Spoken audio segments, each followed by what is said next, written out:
Now, messages of condolences continue to be received for international renowned South African photojournalist and struggle stalwart Dr. Peter Magubane, who passed away yesterday at the age of 91. Dr. Magubane exposed the harsh apartheid government and captured the world's attention to the inequalities of that time through images. In the early 1990s, he also became the late former President Nelson Mandela's official photographer after Madiba's release from prison.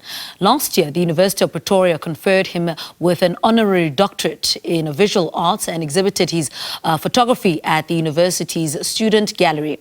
Now, to help us pay tribute to Dr. Magubane's work and how he inspired generations of South Africa's photojournalists, we are joined virtually by Professor Lize Kriel, Chair of Visual Arts at the University of Pretoria's School of Arts, and South African photographer Simphiwe Mhlambi, who also joins us virtually. Lady and gentlemen, good morning. Welcome to Morning Live. Siphiwe, I'm going to start with you. As a photojournalist, when were you first introduced to Dr. Peter Magubane's work? Well, good morning. I've been a journalist probably since 1985, but I only met Peter around 1998, around 1990. What happened is that I had read his book, and I'd read some articles about him being the first Black South African to be working for Time magazine. And that got me very fascinated. And then I started following him up. And eventually when I met him, it was at the mass funeral at Jabulani Theatre in Soweto, where I engaged with him. And somehow it almost looked like he also had an eye on me. He sort of picked you and he said, you know, I want to mentor these young stars. It was myself, Ruth Mutau, and so Temba Khatev and Siphiwe at Reuters. So along that time, that's when really I fell in love with him. And then we took the journey as photojournalism from that time, since 1990, I think, up to today, I still was fond of him. Mm-hmm. What was it about Dr. Magubane that drew you and stood out about him? He was he did not like the system of apartheid very much. It was almost like he was gathering an army of young journalists at the time to help him expose what was happening at the time. So he sort of identified people that he believed he can do the work. For the first time, I saw somebody that was that professional during the time. I mean, I was young. There was no cell phones. There was no internet. So we used film. And the way we used to smuggle around film, and the way he used to take, I mean, he taught me how to steal an image, even when the police were looking. I mean, he told me his trick where he had a camera inside the bread, and he will still operate that camera and take images, and police will think that it's just eating bread, but there was a camera inside there. So all of those things empowered us, and it made us what we are today, and we are still on course for his legacy that we're going to carry on and do what he taught us. Professor Kriel, let me bring you into this conversation. How instrumental was Dr. Magubane's work in academia? It was quite remarkable. If I just think about the students in our school who were working on photography as part of visual culture and the intersection between journalism and art over the past few years, goodness, I can name them, Hloso Mponshane, D.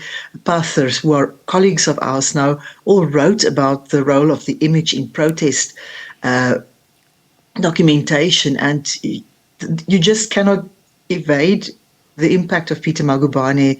Our students studied his work, studied his approach, and it was just something you couldn't evade. You had to be inspired by it. And especially, I think, as Mhlambi also mentioned, the new generation being used to, well, they're born digital, to understand what it had taken to produce a photograph in the pre-digital era. For that, the biography of Peter Magubane was also very important. Now, the university conferred him with an honorary doctorate in visual arts. Tell us more about that. It was just such a wonderful experience that my colleagues and I and our students could be part of this journey. We were informed by the university that they wanted to bestow this honor upon Dr. Magubane. And first of all, we had to send the invitation to him, and it was then that the teamwork started. We got his the contacts of his personal assistant David Meyer-Gollan from Lekgetho Macaulay of the Jabbet UP Centre. David was very generous, got us in touch with Dr. Magubane and with the family, and then we said, if the university is going to bestow this honour upon him, can't we also have a retrospective exhibition? And it was really just remarkable that our humble student gallery could host this amazing exhibition of work from the beginning of his career right through to the end. And it just enriched students at every level, from the students who study curatorship, that they could be part of it, people like genre, Pretoria, Sita, Oranje, and our students from the drama department came on board, and they performed a play within the space of the exhibition, which was incredibly moving, and I think it evoked the way in which Magubane had recorded the lives of so many ordinary South Africans, and across the generations it was possible for these drama students, through voice and through sound and through invoking various literary intertexts, to bring the images to life again for a new generation. We were incredibly grateful for this interaction. Siphiwe, I mean, one of these iconic images was taken in 1956 on a drive through, to Johannesburg. He captured a symbol of, segregation, a girl on a bench with a sign reading Europeans only. Despite those risks, he published the photograph, worldwide. How fearless was he in defying this system? Oh, he was fearless. I think he lived. I mean, sometimes I used to think about his family, but I suppose most of us, once you get integrated into that space as a photojournalism, you don't think about anything else, your work. I mean, sometimes you'll die just for one image, just putting that one image together. But his determination, gave us hope. At some point, I didn't think this was going to be a career that I was going to take as a photojournalism, because it was just too dangerous for me. But this is a person, amongst other people like your Michael Zelenis and all of that, to say, this is, if you don't do it, who's going to do it? Because you're already here, we'll give you the support, we'll push you, all of you. And we used to develop our own film on site. And I'm thinking, his way of doing things, you cannot be convinced that this is what I wanted to do. And I just endorsed that. Up to this day, I still work as a photojournalist, but just thanks to him. There's a picture of you with Dr. Magubane, both holding your cameras. What was his first thought of your work, and how did he criticize or give you compliments of your work? Oh yeah, he was very critical. I remember there was a time I was on radio talking about my work, and he called in and he asked me on air, what is your project? What are you working on? And for the longest time, I didn't understand that question. What is it that I'm working on? And I was saying, no, I'm a photojournalist, this is what I do, and I do that. He says, no, what are you working on? And then later when we spoke, and then he said, I want to know, what is it that you are doing in your community? Do you have a project on exposing maybe, let's say, young children or child labor or any of that? So you always have to have a personal project that you do, rather than you go to the office and you wait for an assignment, you go in a car, you go shoot and you come back. No, you must take it upon yourself and expose what is happening in your community. You can't just sit like that. I can't do it alone. So I need all of you as an army, and then we can push this thing. But the image that you're talking about, we were at Alf Kumalo's funeral.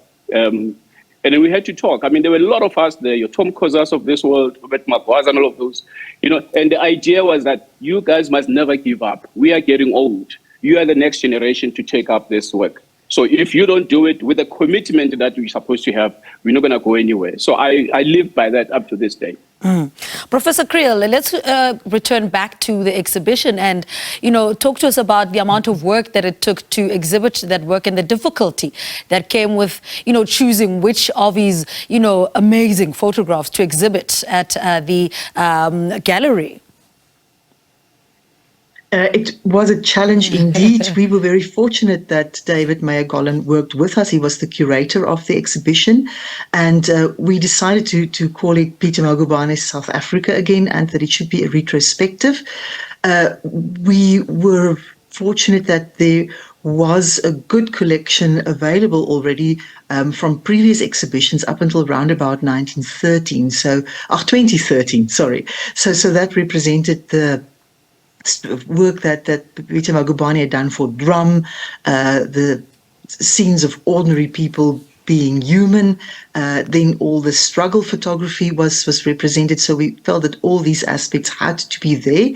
We're fortunate that we had a lot of space so we could cover all of that. But then we also, with the assistance of Peter Magubane and David and the family, we selected a number of photographs from the period after 2013. So we have photographs of his famous Soweto sunsets. We have some of his work on the so-called vanishing cultures, indigenous communities and their practices, his work with the Afrikaner from the last part of his career, which I think was also quite apt at the University of Pretoria, given our history. And then what was also quite special, as you've seen there on the visuals, we were able to display some of the accolades that were bestowed upon Dr. Magubane during his lifetime, some of his greatest achievements, and those honors were in the exhibition, and people could see it, also the certificates, to get an impression of the remarkable life that he's led. Mm-hmm. And how important is it to document and, tell his story?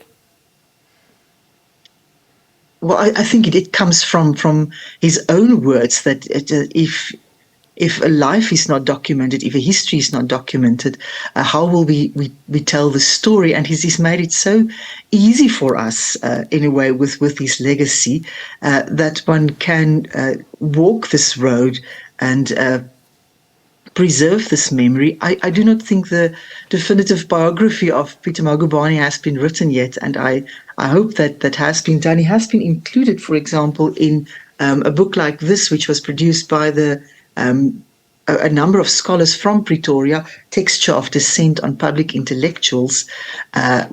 But I think he was also more than that. He was an artist, and I think that has to be documented, that through photojournalism, the way that it was practiced by Magubane, it goes beyond a skill and an acumen. It is a way of bringing understanding and experience together, taking it to that space where you cannot really describe it in words, but where you have to engage with the work, contextualize it to make you see. Mm-hmm. Siphiwe, and he was an open book. He didn't hide how much the work affected his family, how much his personal life was affected by the work. And he loved, taking pictures and being a photojournalist so much that, it sacrificed his family life. Mm-hmm. The thing is that about Peter, he was very dedicated to his work. And whether he's at home, whether he's at work, and all the time, his consistency in developing some of us, the young guys at the time, because he did not want to lose that fight of what he was doing at the time. And he would make time for himself, and it just to go out of his way. I mean, we celebrated him now recently with arts and culture about 3 years or so ago, because his consistency was always there, that you guys can never give up. We're almost there, but even today, I know he was not happy about some of the things that are happening today, but we still hope that things will get better, because we do have the training that he gave us, so we'll pursue his mission. Mm-hmm. And from your opinion, what legacy does Dr. Magubane leave behind for South African photojournalists? Well, the thing is, you have to be true to yourself. You have to be true to your community. You have to be true to your country. You have to be patriotic. And then really, the world wouldn't know what is going on in the country if we don't take images. The images that we take shouldn't always be when there's fights. Social events, like myself, now I dedicated my life into jazz. So these are the things that everybody has a role to play. I mean, your Ernest Cole, I also saw his book, same influence as well, that everything that happens within your community, it has to be documented, and the world has to know what we're going through. And Dr. Kriel, for you, what is his biggest legacy?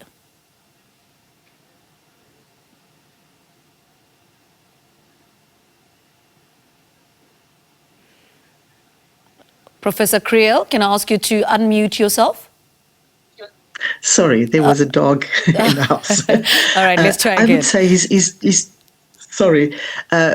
his generosity, I would say, this is such a generous legacy. The way he shared his way of looking and seeing and making things and people seen.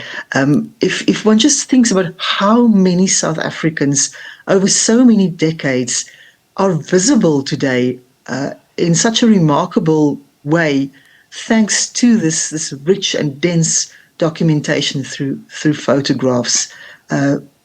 He has made so many South Africans who would otherwise have been completely forgotten, and what they stood for would have been forgotten, but they are seen on the Magubane images, and that is for posterity.